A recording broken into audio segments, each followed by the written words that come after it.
Well, good to be with you all. I am going to share my computer audio because I have a video that I'll be playing here in a little bit. But before I do that, I want to welcome Elliot to his first Monday team meeting.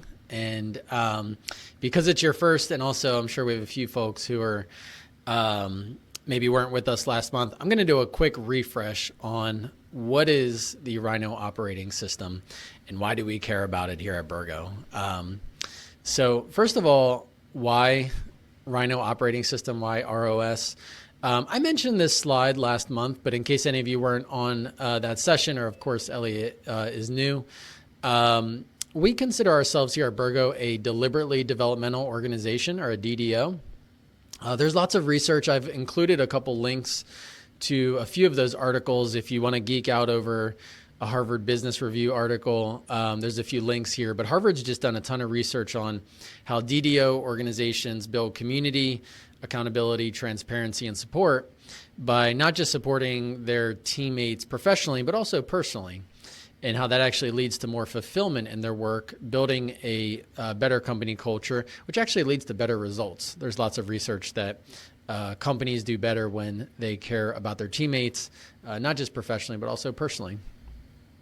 So at Burgo, we've developed this Rhino operating system. You know, we obviously run on EOS as a company, and the idea was, in addition to having an operating system for your company, like we run on EOS, you also kind of need an operating system for your life. And you know, I shared a lot of my story, which for many of you who know my story, it's really a story of me drifting without a purpose, without really knowing most of my life, kind of what I was meant to do.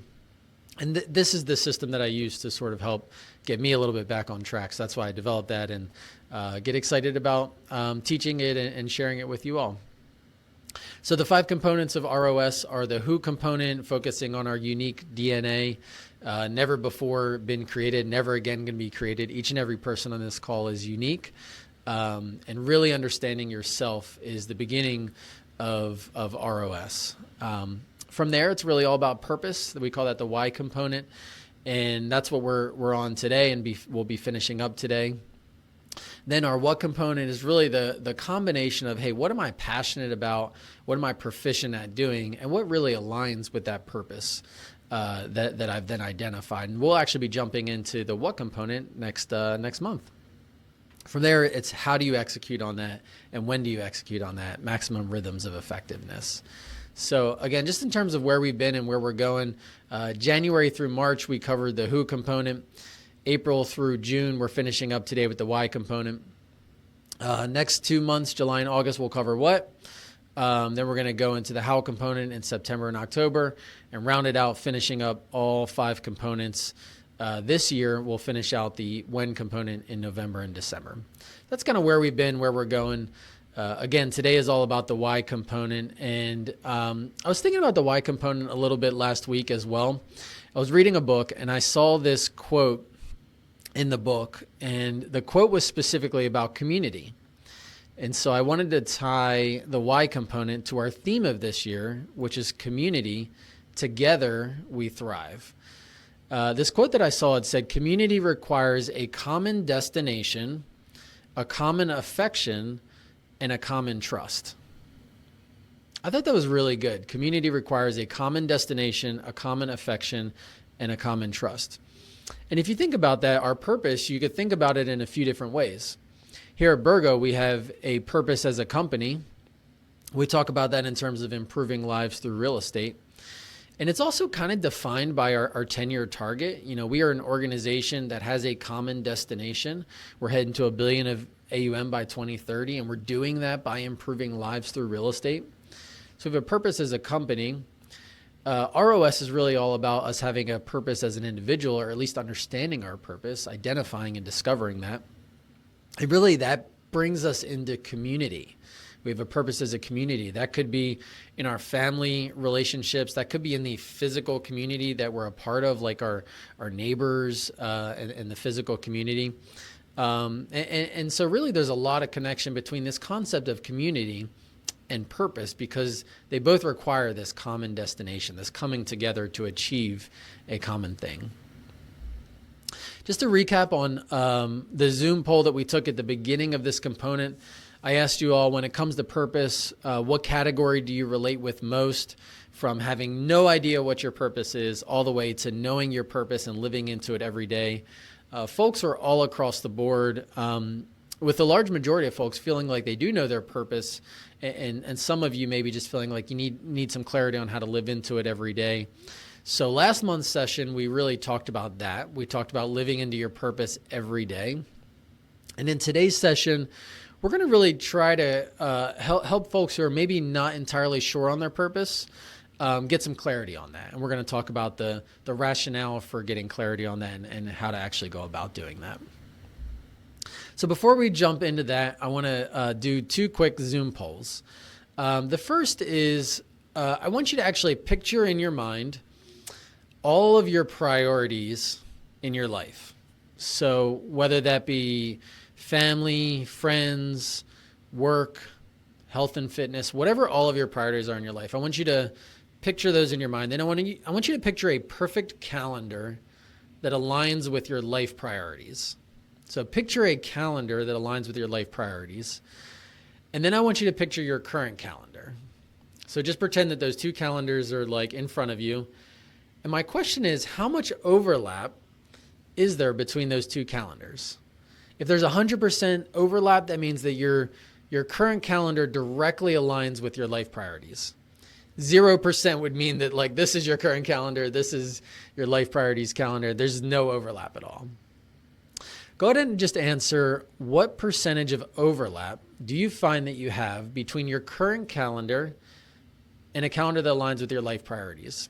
Again, this is 100% anonymous, so answer honestly. This is for you, not for me. I want you to just answer honestly about what overlap do you feel like you have between your current calendar and your life priorities. Give maybe just another couple seconds here for the last few folks to chime in, and then we'll go ahead and share those.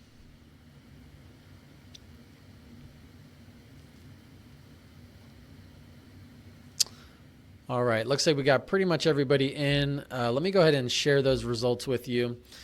So not super surprising. I'll put this on the screen too so everybody can see it, but a little bit of a bell curve. Most people fall in the middle band here, feeling like there's some overlap, but not perfect overlap.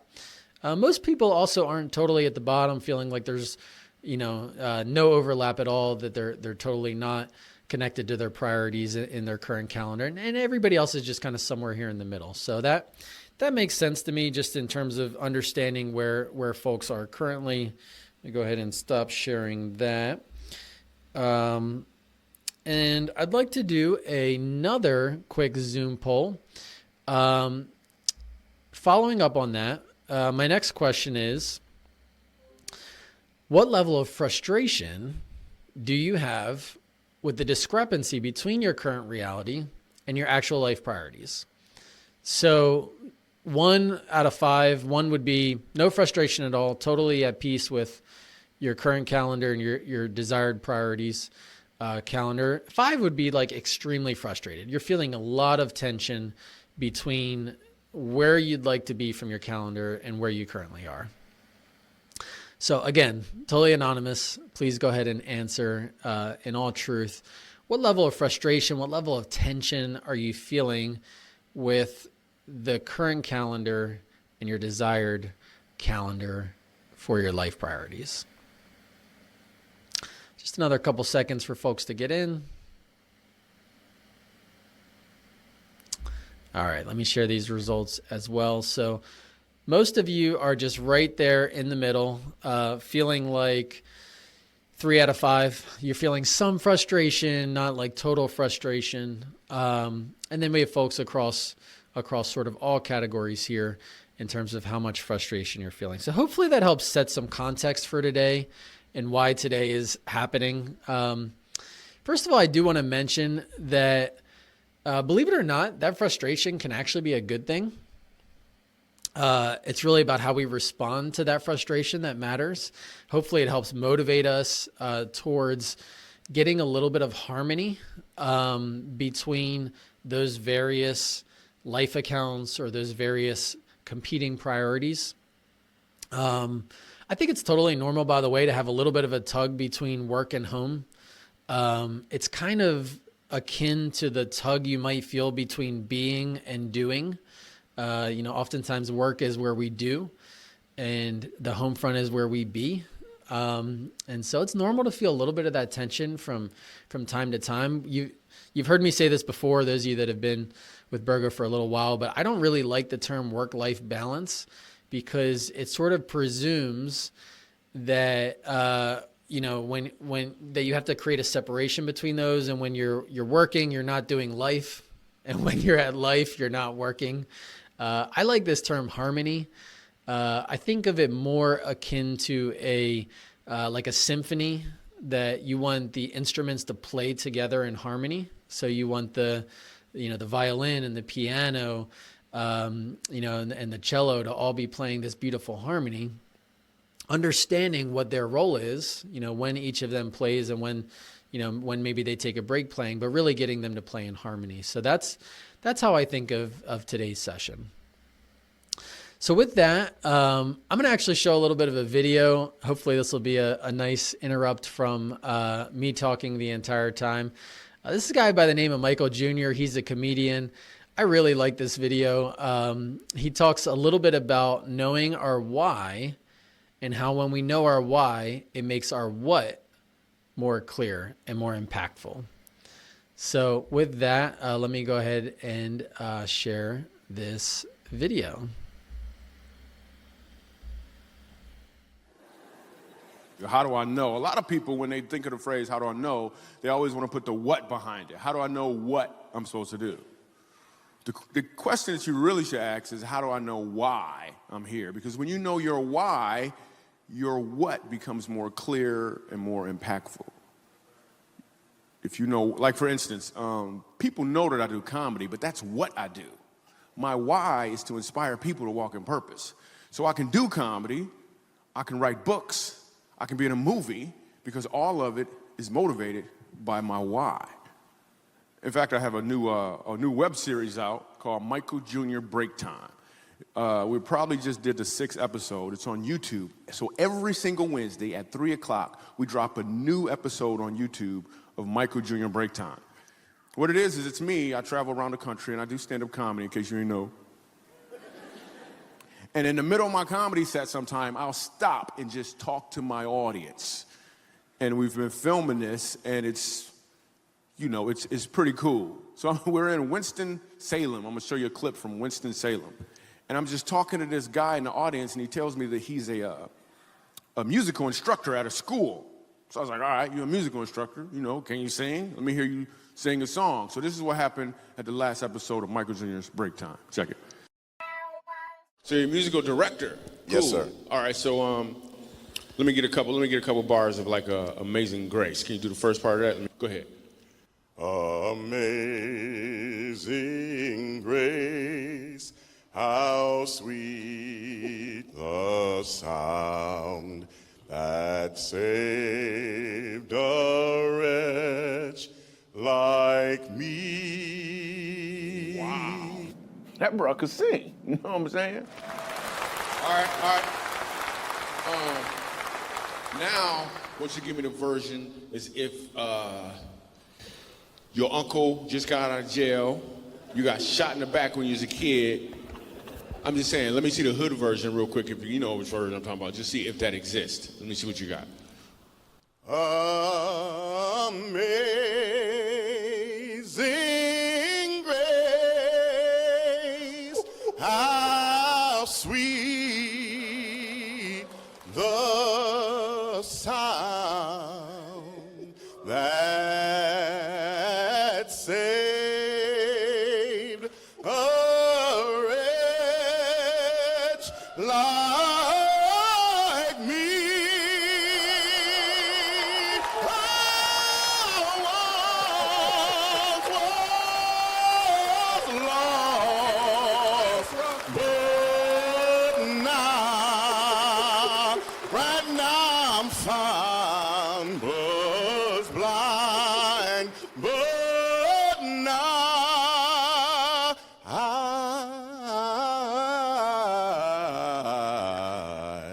see.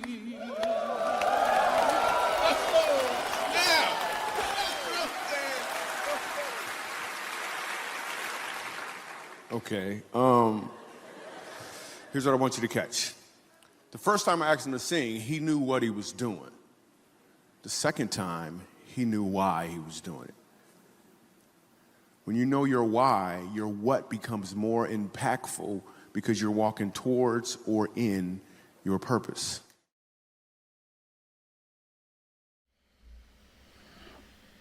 Well, I just love that. Hopefully you enjoyed that as well. Hopefully you got a little chuckle out of that. I know I did. And honestly, I laugh every time I see that. Michael Jr. was actually here in Pittsburgh, and I got to see him a few years ago, and I've fallen in love with him as a comedian since then. But think about what he said. When you know your why, your what becomes more impactful. And that's really what this is all about. Sure, the guy sang a good job the first time, but the second time he knew his why, and that song was just night and day. And that's what our work can be like. I mean, when we know our why, we just show up with a different purpose, and we show up in a different way. So that's really what today is all about. Cool. So we're going to jump into just the three points that I want to share with you. This is kind of the rationale behind life prioritization. So I'm going to call these the three payoffs of life prioritization. Just three quick points that I think you all will hopefully believe in at the end of this session in terms of really wanting to prioritize our life accounts. So the first is relationship realignment. Relationship realignment. So prioritizing your priorities really allows you to focus on nurturing your most important relationships. So really by identifying who and what matters most in your life, you can dedicate time and attention to fostering strong, healthy relationships with your family, your friends, your colleagues, whoever those important relationships might be. And having this structured approach really helps you allocate quality time to those that matter most. So it's really all about strengthening those relationships that matter most to you. And that really enhances your own personal well-being as well. So the first is really all about relationship realignment. Second payoff for life prioritization, I'm calling purposeful planning. So, prioritizing your priorities really leads you to have a more effective and meaningful planning.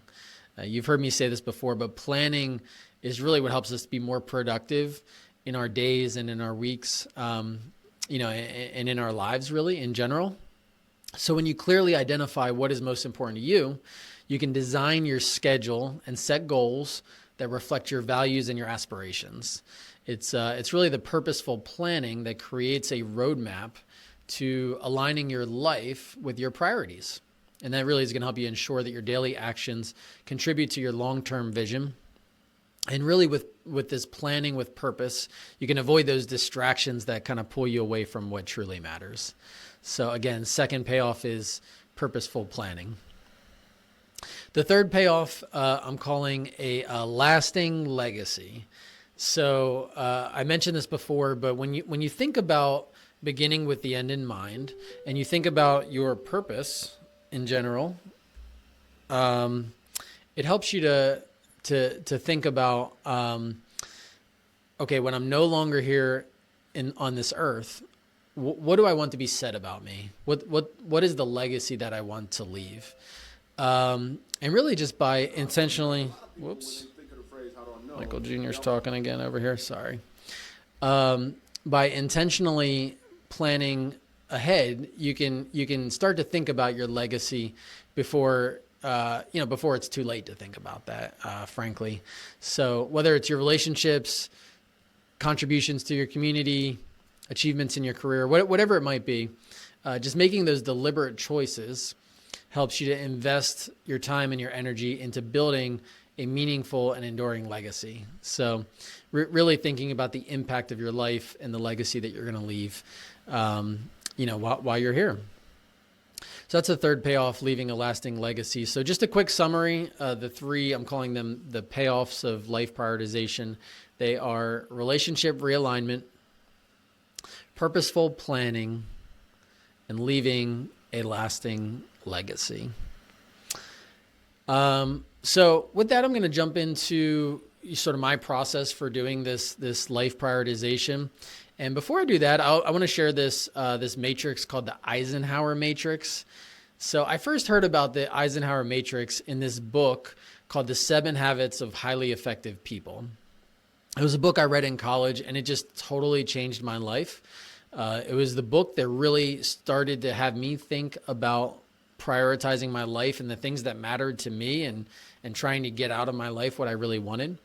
And again, this was at a point in my life where my life really was drifting off course. Many of you know I got expelled from high school, got myself into a good bit of trouble in my early days. So I saw this Eisenhower matrix. And what's cool about it is it thinks about what's important and what's not important, and what's urgent and not urgent. And oftentimes, he actually talks about the tyranny of the urgent. Oftentimes, things that appear urgent make them seem like they're important because they're urgent, but they're often not important. And so, he comes up with, here are the actions you might think about doing. Obviously, if it's important and it's urgent, those are the things you want to do. But what often gets neglected is the important and non-urgent.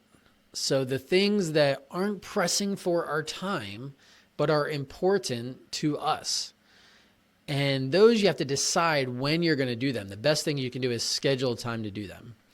And then, of course, we have the non-important. Those are the types of things you might want to consider delegating or just deleting altogether. So for me, just understanding the difference between urgency and importance was kind of mind-blowing and super helpful in terms of me setting my life priorities. So the tool that we have for setting life priorities is we're calling it the My Life Priorities tool. So this is really all about, it's a simple tool about identifying, ranking, and executing on your life priorities. And here's what it looks like in practice. First thing you do is you think about all of your life priorities. What are all of the things that you care about and want to prioritize in your life?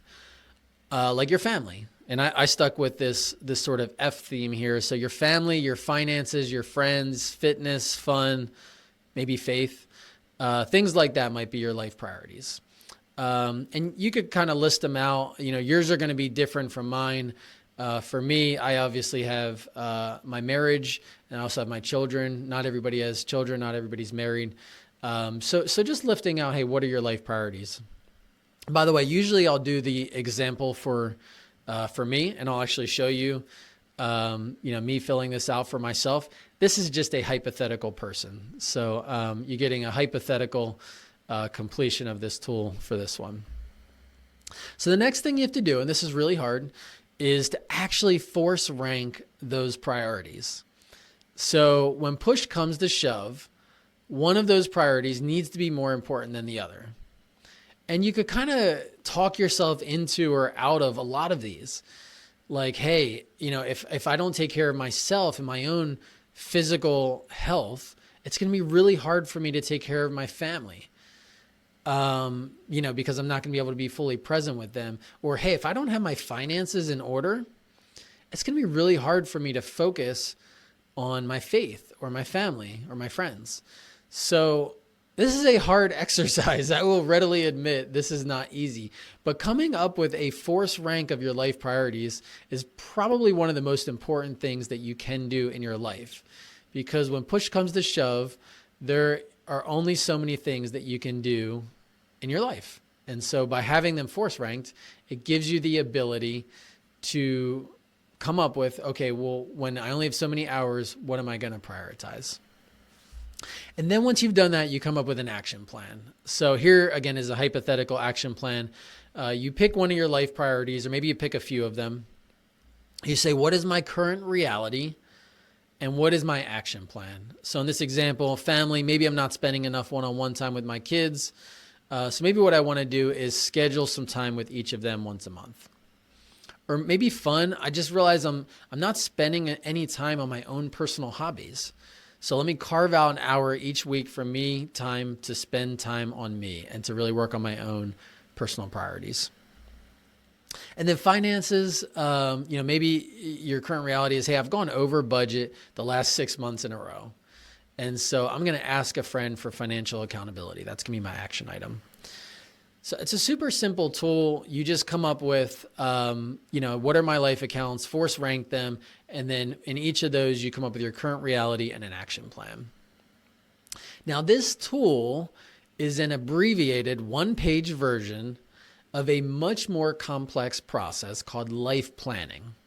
Now, I've gone through that process with Shannon. We did our first life plan back in 2017. And from there, we've actually renewed our life plan every year, and it's been incredibly helpful for us.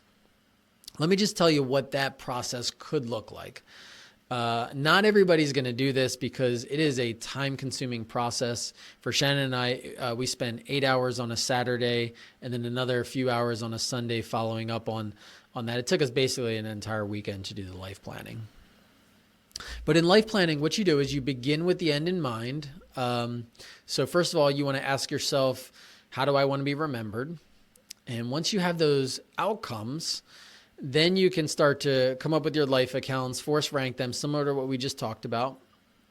But what you'll end up noticing is you often have life accounts of doing, of relating, and of being.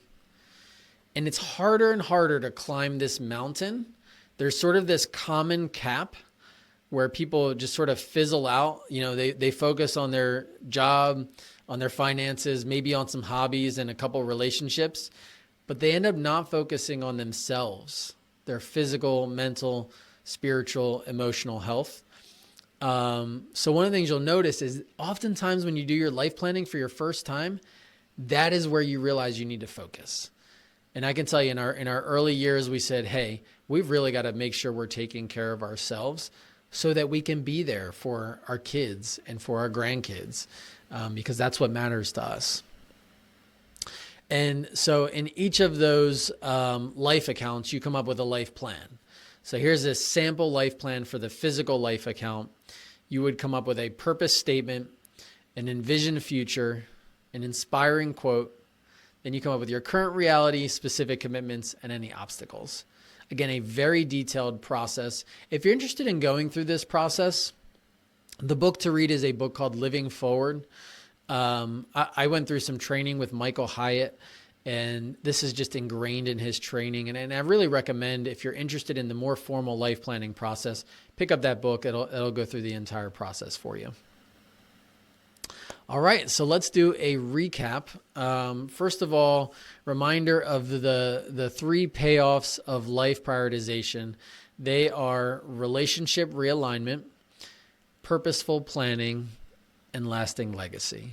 Hopefully you all realize the importance of this, but from having responded to that Zoom poll, to having, just kind of heard the rationale, to watching that video with Michael Jr. Hopefully you're leaving today a little bit more inspired to think about these life accounts and to think about the rationale for why they are important. And then just a few action items you can take if you want to build some momentum off of this and start to take it to the next step. Here are a few action items you can be thinking about. First of all, I would recommend that you identify and rank your priorities as a first step. Now, you can use our tool for that. Kim's going to post the tool in the chat amidst lots and lots of fun Disney chatter happening in the chat. There's a tool posted there as well. Yeah, Gabby, I assume Disney's going to be pretty high on your on your life accounts there. So when you force rank them, I'm sure that'll be high. But you can use this tool, or you could just take a piece of paper and a pencil and just go out to the woods or take a clarity break and say, hey, what matters most to me? And then force rank those priorities. The next step is really to assess and make a plan. So again, just thinking about, hey, where am I today and where am I trying to get to? So what I do is I pick 10 goals every year across various life accounts, and those become my goals on the personal front. Obviously, I have rocks that I work on here at work, but I also come up with some goals that are basically like kind of my rocks for my personal life. And I work on those as well. So that's kind of my process for making progress and assessing and sort of making a plan on my life accounts. The third, again, totally optional, but if you're inspired to develop a life plan, I would recommend picking up the Living Forward book and scheduling a weekend to go out and make a life plan. It's a lot of work. I'm not going to lie. It's a lot of hard work, but it's the kind of stuff that once you've done it, it will last you for your entire life. It's really been helpful to me and something that I've found to give me that direction when I feel like I get off course. So that's it for today. We do have a few minutes left, so I would love to open it up to some Q&A. Or if anybody has gone through the life planning process and you want to share a little bit about it, or if you want to talk about, what some of the challenges might be as you go through this or any of the content today, you can raise your virtual hand. I see that there's some chatter in the chat box. Happy to talk through that as well. Any questions, you can, again, raise your hand or you can post in the chat. Yeah. Raise my hand, but can I just say a quick point? Yeah, go ahead. Yeah, so I put it in there, and I've mentioned this to a lot of people when I go through the Virgo binder tools. That it is a lot of work when you initially do it. It is a full weekend, but then each year thereafter, it's really only maybe 4 to 5 hours. And Andrew and I take turns, so we go through it together, and then we say what changed over the past year. So you do the initial prep work, and then from there it gets easier and easier each year. And to me, it doesn't always have to be like, okay, now I have all these additional things I need to do for the year. Instead, it might just create that clarity of actually being able to do less and have more focus on what is most important. So I think that's really, sometimes people are like, okay, it's another big thing. It's going to take all this time, and then I'm going to add some to the year, and that's not really the intention. So I like to remind people of that. And then to Josh's point, he and his wife did that. I do recommend, like, if you're about to get married or have a child and you haven't done this yet, to go through this process, because it really helps get aligned when you have like new big life events coming up. Awesome. Thanks so much, Shannon. Appreciate you sharing. Totally agree. It takes less time after you've done the big life planning process. It takes less time to update it. And yeah, I would just echo what you said in terms of doing it with a spouse, doing it around a life change or a life event. I think that's great advice as well. Yeah, Josh, thanks for sharing that you and your wife went through it. It was one of the most important weekends you've ever done.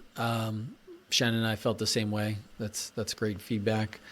Yeah, Kim, thanks for sharing. It looks like yours didn't even take a full weekend. That's because you're efficient. You are an efficient person. And you're able to do it in one day and highly recommend it. That's great. So any other questions, feedback, comments, concerns?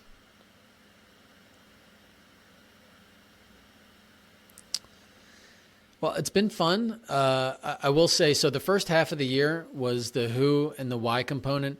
Those are the real foundation. That's why we spent half a year on 2 components. Then we're going to spend the second half of the year on 3 components. I've loved the discussion. They're the more vulnerable topics.